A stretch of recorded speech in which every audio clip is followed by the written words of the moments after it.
Que Dios nos bendiga, hermanos, hermanas. Siempre disfrutamos del tremendo gozo que el Señor nos concede para meditar en su santa palabra. Y gracias al Señor que Él nos ha permitido por su misericordia venir. Y nos hemos gozado en su alabanza. Y ahora nos gozaremos siendo exhortados por su palabra. Vamos a ir a Mateo. En el capítulo 5 de Mateo, vamos a leer los versos 21 al 24 en Mateo. Dice la palabra del Señor de esta manera, Mateo 5:21. Oísteis que fue dicho a los antiguos, no matarás, y cualquiera que matare será culpado de juicio. Culpable de juicio. Pero yo os digo que cualquiera que se enoje contra su hermano será culpable de juicio, y cualquiera que diga necio a su hermano será culpable ante el concilio. Y cualquiera que le diga fatuo quedará expuesto al infierno de fuego. Por tanto, si traes tu ofrenda al altar y allí te acuerdas de que tu hermano tiene algo contra ti, deja allí tu ofrenda delante del altar y anda, reconcíliate primero con tu hermano y entonces ven y presenta tu ofrenda. Amén. Vamos a orar. Padre, gracias por la bendición de esta palabra y porque tenemos el gozo de reunirnos, alabar tu nombre, reconocernos como pueblo tuyo en esta hermosa mañana y disponernos ahora de recibir la palabra. Señor, ¿cuántos no pueden en todo el mundo por diversas razones, por persecución, por limitaciones, por enfermedades, por lo que sea? Muchos no pueden acceder a tu palabra. Ahora otros muchos, entre nosotros y a nuestro alrededor, que tienen la libertad de hacerlo, no quieren hacerlo. Perdónanos, límpianos, líbranos de todas nuestras debilidades humanas. Exhórtanos con esta palabra de modo que podamos crecer delante de ti en carácter, en madurez espiritual, en deseos de tomarnos de tu mano cada día, para que con todo lo que hagamos cada día glorifiquemos, honremos tu nombre. Solo tu nombre merece toda honra, toda gloria, ser enaltecido, exaltado, como queremos hacerlo desde ahora en adelante, en el nombre glorioso de nuestro Señor y Salvador Jesucristo. Amén.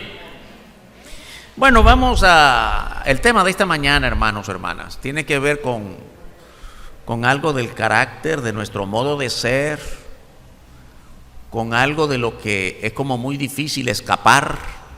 Nuestro tema es: quita la ira de tu corazón. Yo creo que todos somos afectados por este tema, ¿eh? Todos somos afectados por la ira. Algunos más, algunos otros menos, pero no hay uno solo aquí que diga, óigame, eso no tiene que ver conmigo, yo nunca he tenido ira. Ya quisiéramos decir eso, pero no es posible. Hay muchas cosas de nuestra vida que son parte de la naturaleza con la que nacimos. La ira, la amargura, el resentimiento, los deseos de murmurar, son males con los que tenemos que batallar todos los días. Bueno, la ira. La Biblia nos enseña en lo que estamos leyendo que toda forma de ira ofende a Dios. Es importante que cuando nosotros nos llenamos de ira, no solo estamos con deseos de ofender o insultar a la persona que está frente a nosotros. La primera persona a la que ofendemos es a Dios.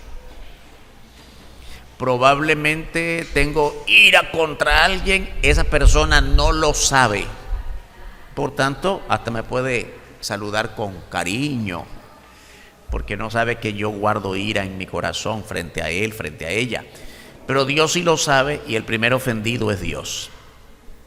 Por eso es que este es un pasaje que debemos aprenderlo, apropiarlo para nuestra vida todos los días.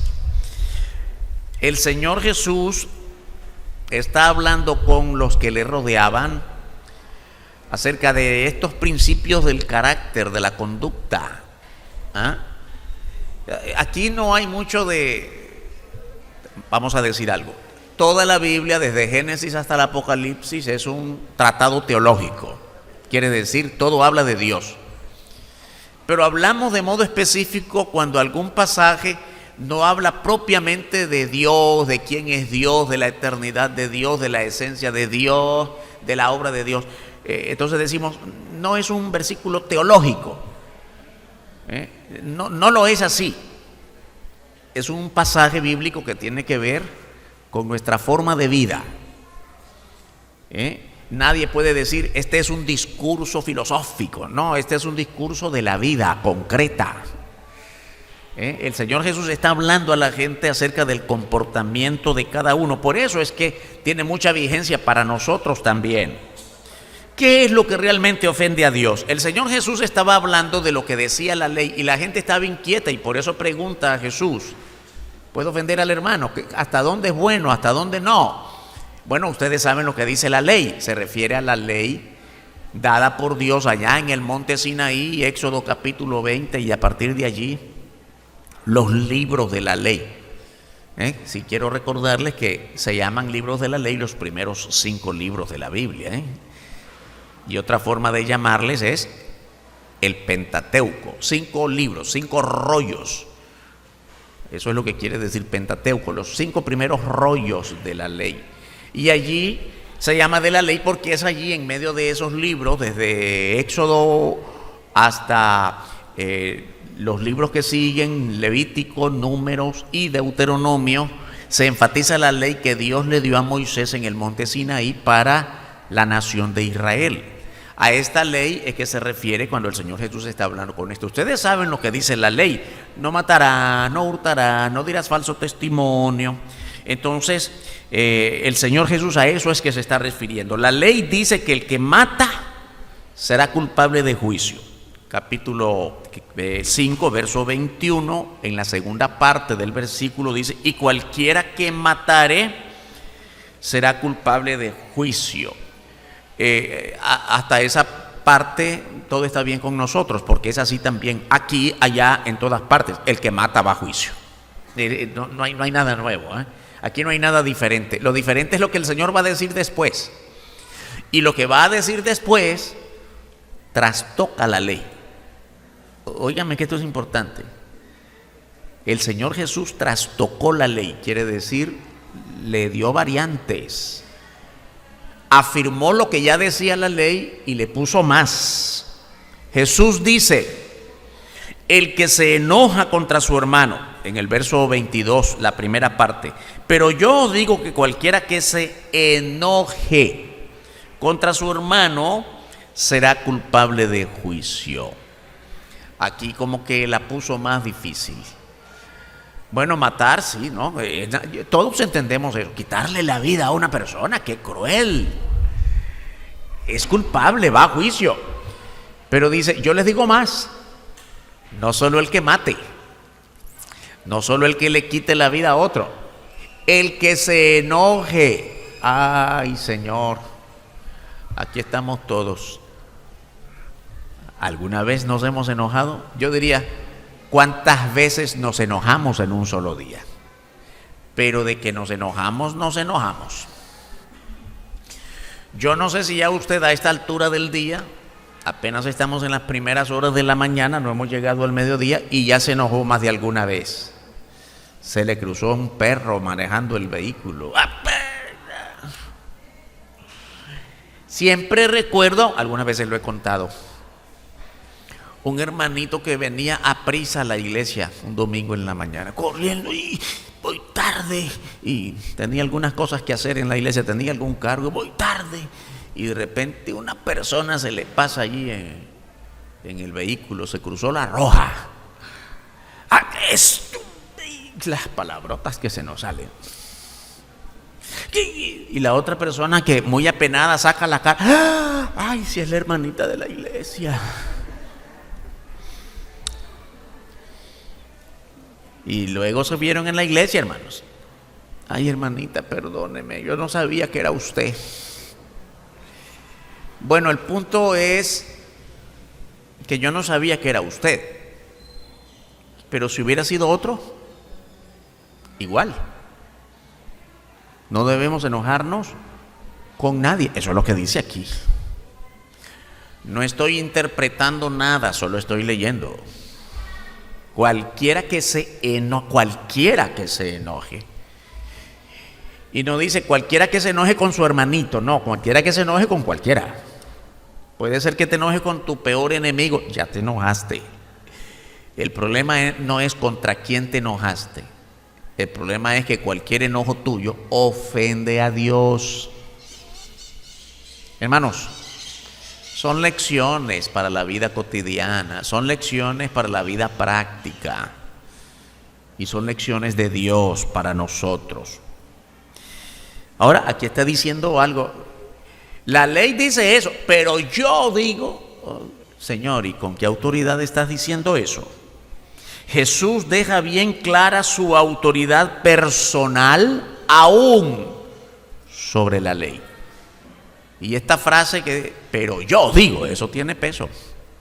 La ley dice esto, la ley dice esto otro, pero yo digo, y por supuesto, para nosotros como iglesia de hoy, siglo XXI, lo entendemos bien. Todo lo que dice el Señor Jesucristo, amén, porque es el Señor Jesucristo, porque es nuestro Salvador. Pero un momentito, esa no era la mentalidad que los que estaban allí con Él entendían de Jesús. Jesús no era para ellos lo que es para nosotros hoy. Para nosotros representa la última palabra, para ellos no. Porque es un profeta, un maestro, de hecho lo llamaban maestro hasta sus propios discípulos, pero todavía no tienen en su conciencia el entendimiento de que es Dios. Eso lo vinieron entendiendo mucho tiempo después. Porque nosotros entendemos ahora que Él vino, murió, resucitó y se fue a los cielos y fue exaltado, pero eso no ha ocurrido aquí. ¿Comprende? Quiero decir, para nosotros Jesús es autoridad por sobre todas las cosas, para ellos no, en ese momento todavía no. Así que no le dan la autoridad que ahora nosotros le damos. ¿Con qué autoridad tú dices eso?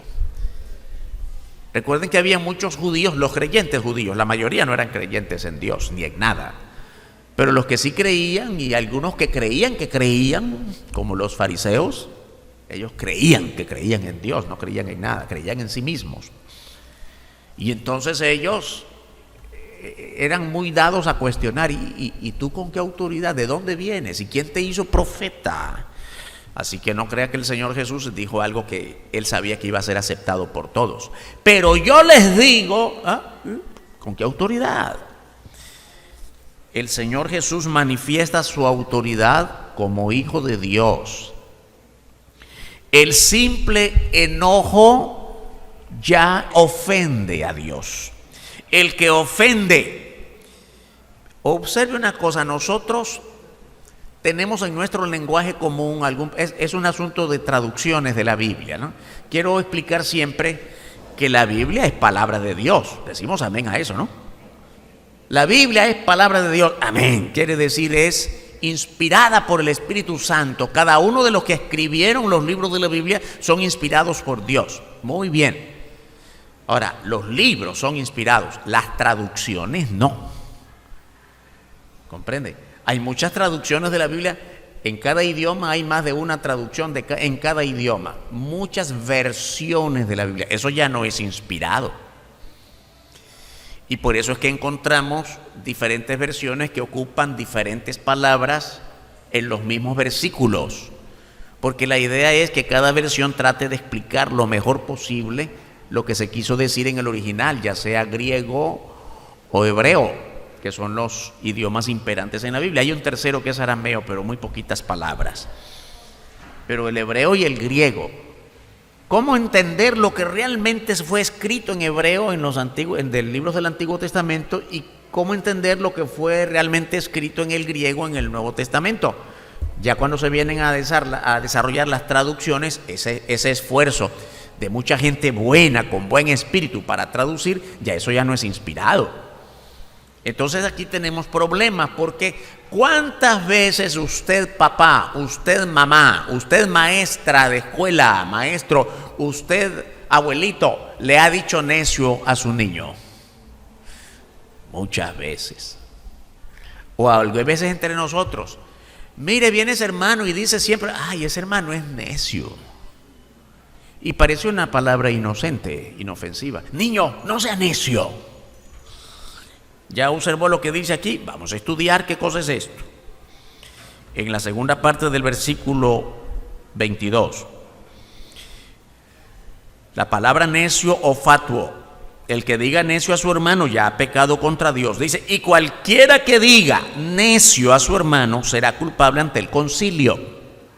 Y cualquiera que le diga fatuo quedará expuesto al infierno de fuego. Ay, qué dura sentencia, hermanos. El que le diga fatuo se va al infierno. Duro, ¿no? Duro. Ahora, la palabra fatuo como que no suena mucho, como que no la usamos, ¿no? Pero necio sí. Vamos a explicar esto. La palabra necio en el griego es iraká, es un término del más absoluto insulto. Quiere decir, es una palabra distinta a la que se tradujo como necio. Si nos entendemos en esto, usted no está cometiendo ningún pecado cuando le dice necio a su niño porque es necio, en el sentido de necio como nosotros lo usamos. Es un problema de traducción porque cuando usted quiere denigrar a una persona, y decirle lo peor, no le dice necio. ¿Qué le puede decir? No sé, no se me ocurre. Usted es, no sé, lo más bajo de este. Cuando usted quiere denigrar a una persona, no usa la palabra necio. En el contexto nuestro, necio es una palabra muy simple. Es un asunto de traducciones. Aquí esa palabra griega, iraká, es cuando quiere insultar y matar a una persona con la palabra. Y la palabra fatuo, también en el griego, morón, significa una persona insensata, ignorante, cabeza dura. Otros dicen, ¿qué persona más cabeza hueca? Bueno, lo que el Señor está diciendo es, cuando sacas lo más cruel de ti para la otra persona, allí está el problema. Ahí mereces juicio. Se denigra con la palabra, porque la palabra solo expresa lo que tienes por dentro. Odio, rencor, deseo de que te mueras. Lo está expresando con palabras.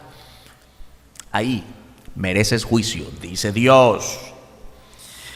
Quiero leer para ustedes el mismo versículo en la traducción que usa la Biblia, Dios habla hoy. Es una versión de la Biblia, dice: pero yo les digo que cualquiera que se enoje con su hermano será condenado.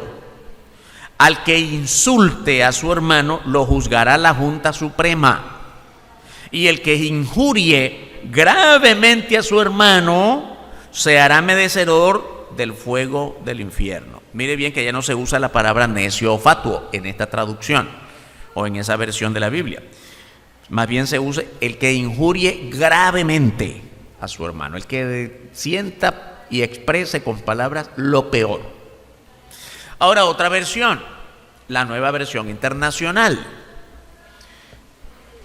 Repito que las versiones distintas lo que tratan es de hacer más explícito, más claro cada parte de la Biblia, más entendible. Dice la Nueva Versión Internacional en este mismo versículo: pero yo les digo que todo el que se enoje con su hermano quedará sujeto al juicio del tribunal. Es más, cualquiera que insulte a su hermano quedará sujeto al juicio del consejo, y cualquiera que lo maldiga, ya es otra cosa, es lo peor. Cualquiera que lo maldiga quedará sujeto al fuego del infierno. Bien, asunto de palabras, muy importante tener esta diferenciación. Sin embargo, en el fondo de todo, lo que debemos observar es que la Biblia está estableciendo dos instancias. La primera instancia es humana, un tribunal. Así lo dice en la versión 1960, que es la que usamos en nuestra iglesia de manera común. Habla de será culpable ante el juicio. El que le diga necio, el que lo insulte, será culpable ante el concilio. En la Dios habla hoy ante la Junta Suprema. Y en la nueva versión internacional dice que quedará sujeto al juicio del Consejo. Va a haber un tribunal humano entre nosotros, los seres humanos. Vamos a juzgar eso que usted hizo. Pero cuando se trata de lo peor, ya no es el concilio humano. Lo que dice la Biblia que leemos, la 1960, que dice: y cualquiera que le diga fatuo quedará expuesto al infierno de fuego. ¿Quién domina el infierno de fuego? ¿El hombre? No, Dios. Cuando usted pronuncia expresiones de total desprecio contra cualquier persona, ya no es de dominio humano, ya es juicio de Dios. Y en la versión Dios habla hoy: el que injurie gravemente a su hermano será merecedor del fuego del infierno. Y en la nueva versión internacional: el que maldiga quedará sujeto al fuego del infierno. Cuando se trata de un insulto, necio, tú eres con cualquier ofensa, es entre nosotros. Pero cuando se trata de denigrarlo, y cuidado que ahora es con Dios, y queda expuesto a la condenación del lago de fuego, del fuego del infierno. Observemos entonces que la primera parte dice: el que se enoje o insulte será llevado al concilio, pero el que lo injurie o maldiga será llevado al fuego eterno. Ay, hermanos y hermanas, que estamos viendo aquí, cosa grave es insultar a alguien. Ahora que estamos claros de esto, es cuántas veces insultamos y con qué palabras. A veces usamos palabras refinadas y hasta les comparamos con animalitos, ¿verdad? Ay, hermano, qué burro. Qué insultos usamos, ¿verdad? Hace un tiempo una hermanita me dice: ¿sabe, pastor? Usted predica muy crudo. Le digo: tiene razón, yo creo que las verdades del evangelio hay que decirlas tal como son. Y yo creo que las iglesias no maduran cuando... hermanitos, amémonos en Cristo. Porque en la Biblia todo es amor. Sí, digan lo otro. Cuando no nos amamos en Cristo y nos odiamos con figuras diabólicas: tú eres un demonio. Nunca supe yo que me iba a casar con un diablo. Son las realidades crudas de la vida. Y estas realidades crudas, que las encontramos en la bendita palabra de Dios, no podemos disfrazarlas ni hacerlas más suaves. Por eso es que las iglesias toman el evangelio tan suave, tan liviano. Y hay hermanitos que tienen meses de no hablarse el uno al otro porque tienen odio en su corazón y no ven aquí, no leen esto. Lo leen con otras palabras, con otro modo de entender. El Señor Jesús nos habló bien clarito, hermanos. No hay manera que el Señor Jesús tolere que nos juzguemos el uno al otro, que nos condenemos el uno al otro, ni siquiera con palabras. Enojarse o mostrar ira no es en sí el problema. Fíjese bien hasta dónde vamos. El enojo en sí mismo no es el problema. El problema es mantener la ira sin reconciliarse. Los versos 23 y 24, en el mismo pasaje de Mateo que estamos leyendo, dice: deja allí tu ofrenda. Está hablando desde el verso 22, en el verso 23. Por tanto, si traes tu ofrenda al altar, y ahí te acuerdas cuántas veces traemos el altar enojado con el otro, ni le hablo. Mire bien, pasa el hermanito Juancito a levantar la ofrenda. Pasa Juancito frente a usted, pero yo a Juancito no le hablo. ¿Comprende? Y Juancito me odia. Entonces, como yo quiero traer mi ofrenda a Dios, Ay, con tanto amor yo traigo mi ofrenda a Dios, pero el que la va a levantar y va a pasar frente a mí es Juancito. Doy la ofrenda así. Porque no quiero verle la cara a Juancito. Y todavía tengo la liviandad espiritual de creer que Dios está contento con mi ofrenda. ¿Comprende? Con razón la hermanita decía, usted predica muy crudo. Le digo, le doy la razón, pero ¿qué otro modo hay que decirlo? Trayendo nuestra ofrenda como si a Dios le agrada la ofrenda del que tiene un corazón de odio, de rencor, de ira, de falta de perdón. ¿Qué es lo que dice la Biblia? Y esto no lo escribió Mateo porque se le ocurrió. Ahí estaba Mateo, uno de los 12 discípulos, y solo escribió lo que oyó del Señor Jesús, además inspirado por el Espíritu Santo. Dice el Señor: si traes así tu ofrenda enojado con tu hermano, déjala allí, delante del altar. Anda, reconcíliate primero con tu hermano. La palabra clave, ¿cuál es? Reconcíliate. La palabra clave aquí no es anda. La palabra clave aquí no es ofrenda. La palabra es antes de ir, antes de ofrendar, reconcíliate. Entonces ven y presenta tu ofrenda. Yo creí que el Señor estaba más interesado en la cantidad de dinero. No, al Señor no le interesa dinero porque Él no usa dinero. El dinero lo usamos nosotros. El Señor nunca tiene necesidad de comprar. El Señor nunca va a la tienda ni a la pulpería. No usa dinero el Señor. No necesita dinero. El dinero lo usamos nosotros. Así que no importa si das 10 o das 10 millones. No importa lo que des. Le preocupa al Señor tu corazón.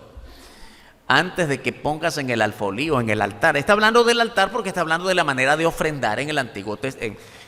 Aunque está en Mateo, el Señor Jesús vivió de acuerdo a las normas del Antiguo Testamento. Se ofrendaba en el altar, en el templo, que solo había un templo que es el de Jerusalén.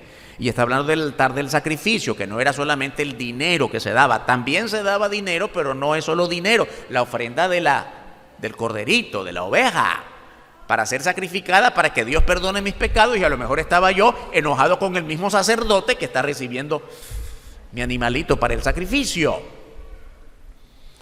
Antes de traer tu ofrenda, reconcíliate primero con tu hermano y entonces ven, después trae tu ofrenda.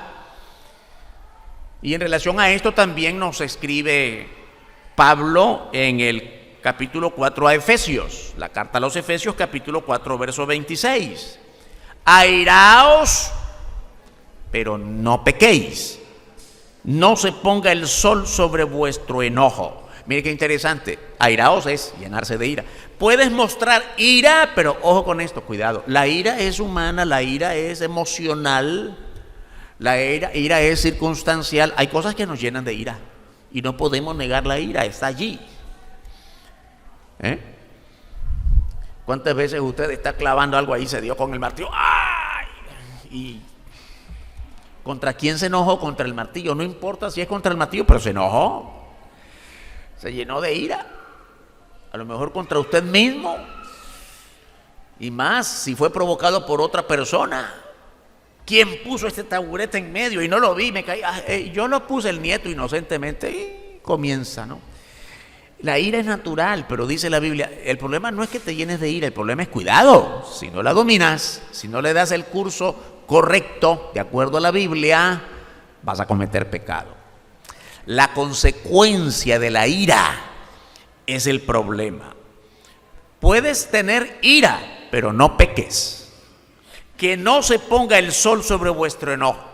Muchas veces pasamos en la Biblia versículo tras versículo y no nos detenemos. ¿Qué cosa es eso de que no se ponga el sol sobre vuestro enojo? Yo sé que muchos de nosotros sabemos de memoria este versículo, pero nos hemos detenido para saber qué cosa significa que no se ponga el sol. ¿A qué hora se pone el sol? Pues cuando ya va bajando, ¿no? 5 o 6 de la tarde. Ya se está poniendo.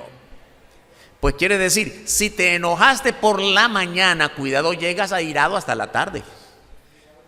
No lo resolviste. No le diste el curso que la Biblia enseña de cómo resolver tu problema de la ira. Que no se ponga, que no llegue la noche y tú sigues enojado. El mandato de Dios es: reconcíliate. Tienes que buscar la paz con tu hermano y es la manera de encontrar la paz con Dios. Tú no puedes decir, hermano, a mí no me importa si nadie me habla, si le caigo mal a la mitad de ustedes no me importa. Lo que sí me importa es estar bien con Dios. No se puede. No se puede decir, no importa. Lo más importante para mí es estar en paz con Dios. No importa si tú no me hablas. No puedes decir eso. Porque el primer ofendido es Dios. Reconciliar viene del griego dialazo. Significa cambiar completamente. Da la idea de traspasar, de transformar, no volver. Quiere decir, no volver al mismo punto. Es dar un giro. No más aquello. Eso es la palabra reconciliar. Hermano, te ofendí, perdóname. No más volver a esa razón de enojo. Que no tengamos una ocasión o ninguna otra ocasión para volvernos a enojar. Reconciliación es emprender de nuevo. Emprender un nuevo camino de acuerdo a los principios de la palabra, de la Biblia, de la palabra de Dios, y no volver a encontrarnos en un punto de disgusto. Reconcíliate aquí, la palabra que el Señor Jesús demanda de todo creyente, no es un simple hagan las paces. Tranquilo, pues no más. Ya pasó, porque eso puede ser de labios. Sino que cada uno se comprometa a cambiar su actitud, su conducta, su carácter. Muchas veces olvidamos, hermanos y hermanas, que lo que el Señor hace cuando dice, recibimos a Cristo en nuestra vida, somos salvos y el Espíritu Santo pasa a morar en nosotros. Hermanos, quiero preguntar, ¿somos conscientes de eso? Que cuando el Señor toma control de nuestra vida, el Espíritu Santo pasa a morar en nosotros. De repente lo olvidamos. Y el Espíritu Santo pasa a morar en nosotros significa lo que Pablo dijo. Ahora ya no vivo yo, el yo ya se murió. Ahora Cristo vive en mí. Aquel era otro. Ahora soy una nueva persona en Cristo. Y quiere decir que el Espíritu Santo ha tomado el timón de mi vida. Ya no yo, sino Cristo. Por tanto, mi vida no puede ser la misma. Por eso la pregunta de todos los días: ¿qué significa que yo sea cristiano? Que antes iba a aquella iglesia y ahora vengo a esta otra. Que antes era de otra religión y me cambié. Que antes me vestía así y ahora me visto así. Eso es lo, hermano, cambiaste de religión, cambiaste de esquina, cambiaste de costumbre, pero no cambiaste tu vida. Y tú no la puedes cambiar. Solo Cristo puede hacerlo. Y cuando Cristo cambia tu vida, es cambiar de rumbo, de manera de pensar. Y dejemos eso de pensar de que sí, ahora tengo una nueva vida, una vida, una nueva área de vida, el área espiritual. Óyeme, de repente cometemos ese error, muchas veces lo hemos dicho aquí, que esa es mi vida espiritual. Cuando yo quiero desarrollar mi vida espiritual es mi vida con la iglesia, mi vida familiar, mi vida económica, mi vida laboral, mi vida social, mi vida deportiva. ¿Cuántas vidas tiene usted? Tenemos diferentes áreas de vida, sí. Tengo un área laboral donde trabajo, tengo un momento familiar donde vivo, tengo una relación de amigos, sí, pero en todo lo que vivo soy espiritual. Lo espiritual no es una área aparte. Lo espiritual es la naturaleza de tu nueva vida que envuelve todo. Lo que eres, lo que piensas, lo que dices, lo que haces, la manera en que tratas a los demás. Tienes ahora una mentalidad espiritual con tu dinero, una mentalidad espiritual con tu pareja, con tus hijos. Tienes ahora una mentalidad espiritual con aquellos amigos con los que le hacías a la cerveza cada fin de semana. Ya no más, siguen siendo tus amigos, pero ahora desarrollas con ellos una mentalidad espiritual. Eres espiritual en todo. Esa es la nueva vida en Cristo. Y en esa nueva vida en Cristo no cabe el ofender a Dios porque te enojaste con otros. Y cuando te enojas, lo que Dios espera es que te reconcilies. Sin condiciones. Mire, yo quiero reconciliarme con esa persona, pero ella fue la que me ofendió, que venga primero. No, no es así lo que dice la Biblia. La Biblia dice, recuerda, siempre en Mateo, si tu hermano peca contra ti, espera que venga. Así es. Lo sabemos muy bien, ¿verdad? Si tu hermano peca contra ti, si él te ofendió, si fue él el que te insultó, ve tú. Eso no entra en nuestra lógica humana. Él me ofendió, él que venga a pedirme perdón. No, no dice el Señor, no, ve tú. Hay mucho que decir sobre eso del ve tú. No vayas a buscar culpable, no vayas a echar la culpa. Solo dile, no quiero más problemas, yo quiero reconciliarme con Dios, quiero estar bien con Dios, no quiero estar mal contigo. Eso. Hay mucho que aprender sobre nuestra conducta, hermanos. Sobre cambiar de actitud, nuestro carácter. Lo que el Espíritu Santo sigue haciendo en nosotros es transformando nuestro carácter día a día hasta llevarnos a la... ¿Cuál es la meta de todo creyente? Hasta llevarnos a la plenitud de Cristo. ¿Sabe lo que eso significa? Hasta llegar a ser como Cristo es. Ay, pastor, eso nadie puede hacerlo. Bueno, yo creo que si no es posible aquí, empezamos aquí, aunque terminemos en el cielo. Pero empezamos aquí, dejando que el Espíritu de Dios transforme día a día hasta nuestro modo de pensar y de hablar, que es la manera más sencilla de hacer entendernos con los demás. Vamos a ver aquí algunas consecuencias de la ira. ¿Tiene consecuencias la ira? Por supuesto que las tiene. Todo lo que hacemos trae frutos, para bien o para mal. Todo lo que pensamos, decimos, las decisiones que tomamos, ¡ay, qué consecuencias que traen! Todo el mundo me dijo, no te cases con ese, no te cases con esa. Y me cegué y ahora, ¿qué vamos a hacer? La crisis que vivo. ¿Comprende? Todos me dijeron, deja el vicio. Y aun cuando ya iba a la iglesia, no dejé el vicio. Aquí están las consecuencias. Un cáncer, no sé qué cosa más. Porque Dios sí se las cobra, hermanos. Dios es justo, perfecto. Amén. No quiero que se llenen de miedo en todo esto. Cuando decimos Dios sí se la cobra, pero Dios sabe bendecir al que es fiel. Amén. No dejemos que Dios se cobre nada. Que Dios nos bendiga por ser fieles y por su gracia, no porque lo merecemos. Primera consecuencia de la ira: cuando tú vives en ira, rompe la paz interna del creyente. La ira rompe la paz interna del creyente. Yo no sé quién puede, siendo creyente verdadero, hermanos, cristiano verdadero, puede dormir bien con ira. Y si usted cree que duerme bien, hasta yo creo que sueña con aquella persona que soñó que le estaba dando, que se la estaba desquitando. Eso no es buen sueño. Rompe la paz de cada creyente. Y siempre que está pensando en hacer algo, está pensando en aquella persona. Su reflejo mental siempre es aquella persona.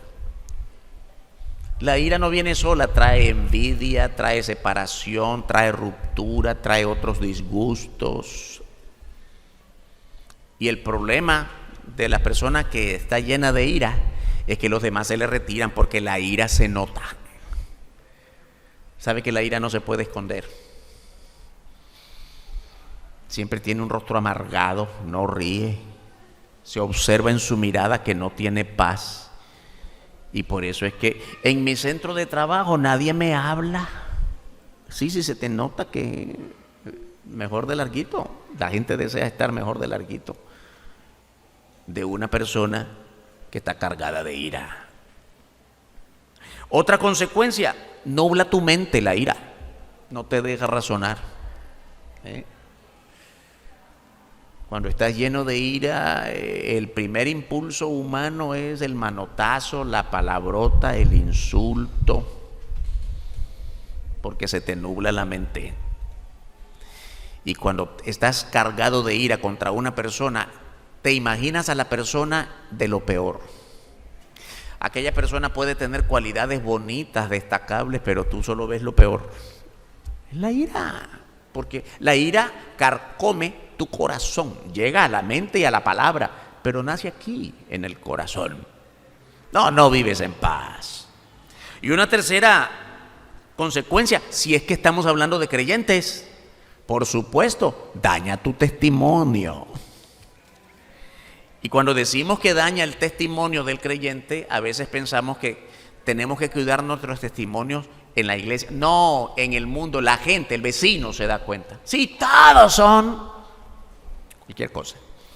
Todos los que van allí van debajo con la Biblia debajo del brazo y son hipócritas. ¿Sí? Y se gritan en la casa y se ofenden a esa persona, ¿verdad? Porque la gente se nota, se escucha. A veces nos cuidamos del buen testimonio solo entre nosotros. Es fácil hablar bien de nosotros porque nos vemos solo el domingo y cantamos bonito y venimos sonrientes y nos vestimos bonito el domingo. Pero en la casa preguntémosle al vecino y a veces a nuestros hijos que por eso no nos quieren ni acompañar a la iglesia. La ira, hermanos. La Biblia está llena de grandes motivaciones del pensamiento de Dios para nosotros. El capítulo 27 del libro de Proverbios dice así en el verso 3. Proverbios 27:3. Pesada es la piedra y la arena pesa, mas la ira del necio es más pesada que ambas. Bueno, proverbios, ¿no? Una manera poética de decirlo. Hay cosas muy pesadas en el mundo. La piedra, la montaña, el árbol, todo eso es pesado. Ay, pero la ira pesa más que todo eso. Eso es lo que está diciendo. Nada es más pesado que la ira en tu corazón. Es una enorme carga y nadie puede soportarla con placer, con gozo. Nadie goza de la ira. ¿Cuáles son las consecuencias para tu entorno? Primero vimos el daño para el creyente, ahora el daño para tu entorno. Trae amargura a la iglesia. Un hermano de ira carcome a los demás. Qué bonito que cante ese hermano. Porque no lo conoce, porque comienza. Ay, la otra persona ya sembró la duda, ¿verdad? Yo creí que el hermano. No, es que no sabe lo que hace. Que carcome. Y la murmuración, y entonces. ¿Comprende cómo trabaja el ser humano? ¿Cómo trabajamos? Es nuestra naturaleza humana, carnal, pecaminosa. No estemos pensando en el otro, pensemos en nosotros. Trae amargura a la iglesia, muestra mala señal a los nuevos creyentes. Óigame, cuánta gente nueva en la iglesia, en las iglesias, no soy hablando de nosotros, ¿no? Toda iglesia se ha corrido de las iglesias. Qué bonito el mensaje, acepté a Cristo y me están dando discipulado, pero de repente hay 2 o 3 que vas a ver, más tarde te vas a dar cuenta. Siempre recuerdo a un joven, esta es una historia de hace muchos años, un joven que llegó a una iglesia, recibió a Cristo con aquel primer amor bonito, y entonces él le dijo a un hermano que le adiestrara, quería aprender a cantar. Lo dejaron pasar, no ocurrió. Y quería aprender a evangelizar, se lo dijo a otro hermano. Salieron 1 o 2 veces, pero no siguió ocurriendo. Y aquel joven quería aprender. Y pasaron los meses hasta que se le acercó a uno de los diáconos más maduros. Hermano, fíjese que yo quiero en la iglesia cantar y predicar y aprender y todo. Y nadie se queda conmigo enseñándome, y el anciano lo quedó viendo a los ojos y le dice: ay, hijo, ya se te va a pasar. A todos nos pasa lo mismo. Empezamos bonito, pero después nos damos cuenta de la realidad. Ya se te va a pasar. ¿Comprende qué impacto tan negativo es para un nuevo creyente? Ya se va a acostumbrar, hermano, a cómo somos aquí. Todos que comenzamos bonito, aquí todo parece precioso, pero ya va a ir dándose cuenta. Hermano, es igual que cuando lo corremos. Bienvenido, pero mejor vete. No vuelvas. Esas son las consecuencias de cuando andamos llenos de ira, de amargura. Y otra consecuencia para el entorno es que te imposibilita discipular a otros. ¿Quién va a poder discipular así? Claro, si entendemos bien la palabra discipulado, que es que tu vida sirva de espejo a otro. Discipulado no son lecciones. Ahora, qué bueno que tenemos aquí cursos de discipulado para el nuevo creyente. Pero darle 12 lecciones, 18 lecciones, 20 lecciones y darle un diploma, eso está muy bien para los primeros pasos de aprender la Biblia. Pero discipulado no es eso. El fondo del discipulado es que cada uno de nosotros vaya cargando de la palabra de Dios y de tu vida ser modelo a otros hasta que te mueras. Eso yo no lo entendía, de ser discípulo, decir discipulador. Vea el ejemplo de Pablo y Timoteo. Y cuando Pablo habla de Timoteo o de Tito o de Filemón, él les llama mis hijos, porque eso es el padrinazgo espiritual, tú sirviendo de modelo a otro. Cuando hay una iglesia llena de ira, de amargura, el modelo es totalmente lo contrario. Nadie puede discipular a otro lleno de amargura. Dios nos llama a dejar la ira como forma de vida del viejo hombre. La ira pertenece a la vieja naturaleza. Representamos a Cristo en el mundo.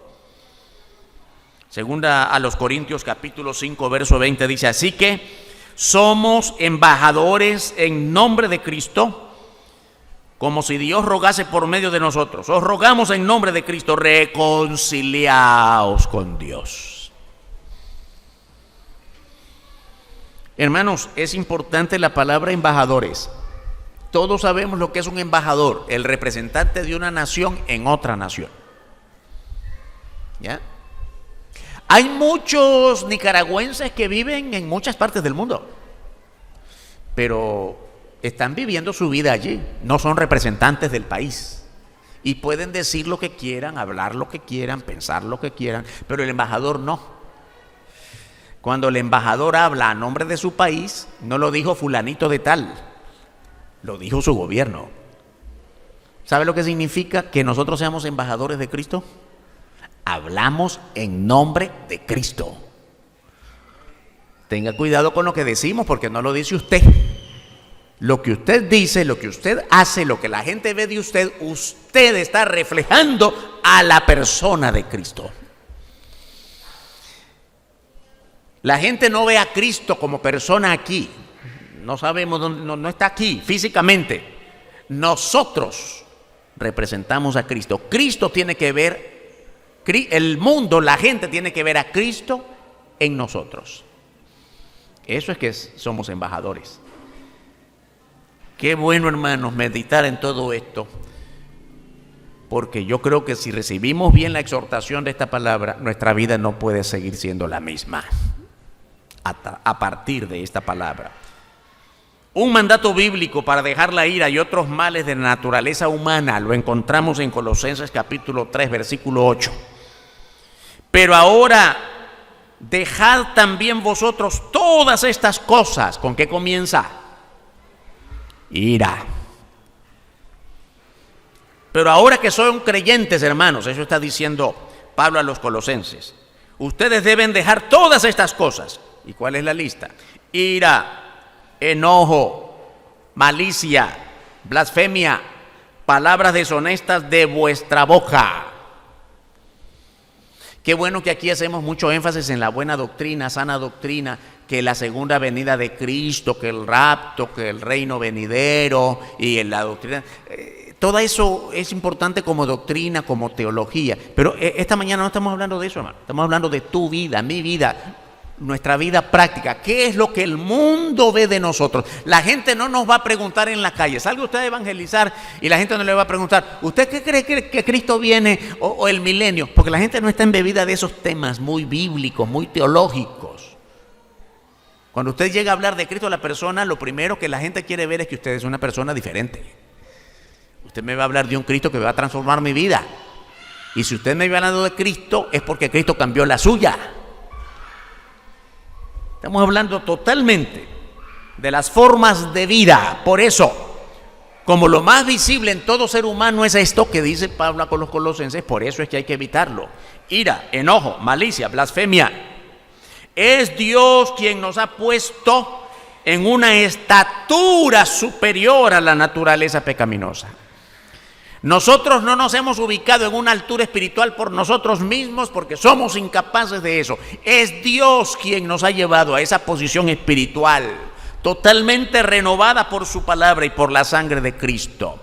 Primera carta de Pablo a los tesalonicenses, en el capítulo 5, verso 9, dice la Escritura: porque no nos ha puesto Dios para ira. Otra vez insiste Pablo en la ira. No hemos sido puestos por Dios para ira, sino para alcanzar salvación por medio de nuestro Señor Jesucristo. Mire qué interesante que Pablo está oponiendo la ira a la salvación. La salvación es todo lo diferente a la ira. Y por eso es que qué bueno que coincide con lo que el Señor está diciendo. Aquel que está lleno de ira y condena al hermano o al que no es hermano, merece el juicio en el infierno de fuego. Es como lo hemos leído desde el comienzo. Ay, hermanos, qué batalla todos los días tenemos. Nuestra primera batalla no es contra aquel que me llenó de ira. Nuestra primera batalla es con nosotros mismos. Cuando Pablo escribió a Timoteo: cuídate de ti mismo. Y les repito lo que un predicador dijo hace ya algunos siglos, muy conocido. La persona con la que tengo más problemas todos los días es la que está bajo mi sombrero. Era así mismo, ¿no? La persona con la que tengo que batallar todos los días no es contra mi vecino, mi patrón que mucho me reclama por el trabajo, porque llego tarde. No es el mal amigo. La persona contra la que más batallo soy yo mismo. Y la ira es la forma más común de mostrar nuestras debilidades. La mayor aspiración de todo cristiano debe ser honrar a Dios en el crecimiento de su propia comunión con Él. La ira, el enojo, la soberbia, el orgullo, todas esas formas propias de la naturaleza carnal pecaminosa nos imposibilitan de honrar a Dios y de dar buen testimonio del Evangelio a otras personas. Dios quiere usarnos para sus grandes propósitos. Dejemos que el Señor nos transforme de tal forma que la ira ya no sea parte de nuestro modo de vivir. Vamos a orar. Bendito tu nombre, Señor, muchas gracias porque nos has concedido este tiempo precioso de meditar acerca de esta debilidad tan grande de nuestra vida común. La ira, el enojo, la amargura, el resentimiento. Perdónanos. Ayúdanos a aprender esta palabra de modo tal que no sigamos en estas formas de vida que ya pertenecen al viejo hombre, de lo cual tú nos has cambiado por la gracia de la sangre de Cristo. Sigan orando, hermanos y hermanas. Todos nosotros batallamos con diversas formas de nuestra conducta. Y todas las formas de nuestra conducta lo único que reflejan es la calidad de vida o la calidad de comunión que tenemos con Dios. Tenemos que aprender a liberarnos por el poder de Cristo de todas estas debilidades muy propias de la carne. Pastor, ore por mí. Levanta tu mano, ore por mí, porque sí estoy cargado de ira, de amargura. Dios te bendiga, hermana. Dios te bendiga. Dios te bendiga. Tengo muchas cosas que resolver con otros hermanos, pero primero conmigo mismo. Dios te bendiga, hermano. Ore por mí, pastor. Todos tenemos que levantar nuestro corazón y humillarnos delante de Dios por todas estas debilidades humanas. ¿Alguien más? Levanta tu mano, hermano, levanta tu mano delante de Dios. Estoy cargado de ira, de enojo, de resentimiento. Y el primer paso es reconocerlo, así que reconozcamos para que seamos librados de todos los juicios de Dios. Por última vez, levanta tu mano esta mañana. Dios te levante, te levante tu espíritu, no solo la mano. Dios te bendiga, hermano. Bendito tu nombre, grande, poderoso. Gracias, Señor, por la bendición de concedernos el tiempo de reconocer nuestras debilidades. Y ruego, Padre, que nos bendigas a todos. De modo especial a cada persona que levantó su mano, reconociendo que sí necesitamos abundantemente del auxilio de tu Espíritu Santo. Aprender cada vez más de lo que tu palabra nos muestra acerca de qué es tu voluntad para honrarte y glorificarte cada día. Oramos en el nombre bendito y glorioso de tu Hijo Santo, nuestro Señor Jesucristo. Amén. Dios nos bendiga, hermanos y hermanas.